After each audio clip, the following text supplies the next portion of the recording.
I have an important question for you. Why is it necessary to have more women in government? I had a conversation with some female federal politicians representing Western Sydney about this very issue.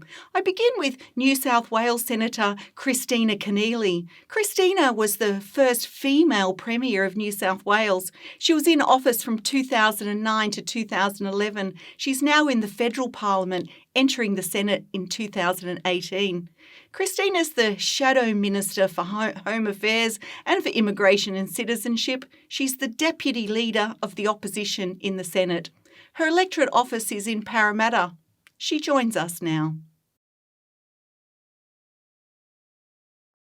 Well, it's important to have women in government because we have women in the world. I mean, we know that organizations that value diversity, be they businesses or governments, make better decisions, have more peaceful resolutions. Businesses are more profitable when they have a more diverse leadership team. And why wouldn't our government, our parliaments work better if it had a fair representation of all the people that it needs to serve, men and women alike? It is important to have a parliament that reflects the diversity of our country and our electorate, and women are more than 50% of our population, so it is really important that their views and the way that they think about our country and what needs to happen are reflected in our parliament. One is we need to have a parliament which can inspire anybody to seek the highest office in the land. And secondly, we need as much brain capacity coming from different perspectives as we can get in one room. When I had the opportunity to serve in the Senate, I thought, what are some of the national issues I would like to take this opportunity to address? And one that is close to my heart is stillbirth. There are 6 stillborn babies a day in Australia, and that is a figure that hasn't changed in 20 years. Despite all the advances in maternal health and in fetal health, we haven't managed to change that at all. And stillbirth was seen not as a public health problem, but as a private tragedy. And when we have 6 babies a day dying, I think we do have a public health problem. And so I went to the Senate and I sought their support for an inquiry into stillbirth. And the Senate was fantastic. It unanimously supported that. What was quite powerful with that inquiry, there was one point when we were doing the hearings and all of the people, all the senators at the table were women. The secretariat were women. All the witnesses were women. Even happened to turn out that day the Hansard recorders were women.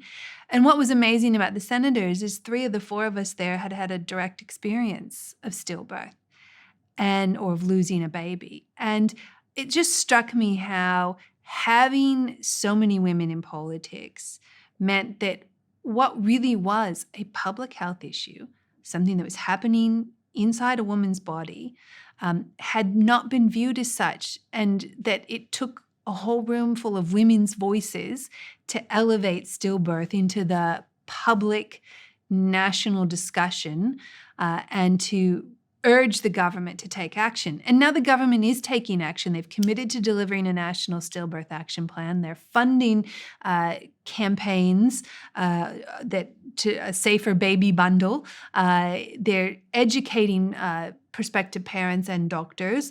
We're changing the way in this country we deliver maternal health, all for the outcome of saving babies' lives.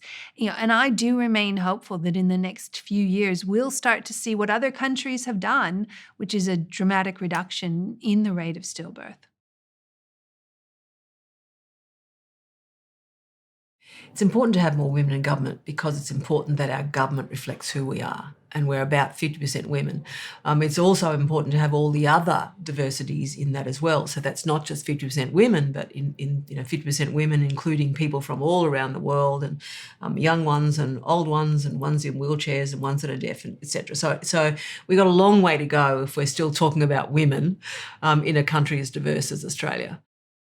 Stillbirth isn't just a private tragedy, though obviously it is tragic, but it has a profound impact across the community. One, just cost. A stillbirth is more costly to the health system, and subsequent pregnancies after a stillbirth will be more high risk and costly. Impact on the clinicians, the doctors, the nurses, the midwives, who are often emotionally traumatized themselves. Sometimes, they lose productivity. They take time off work. Some of them even might cut their career short. Then you get into the economic impact across the community. Parents who can't return to the workforce because of the trauma and the grief.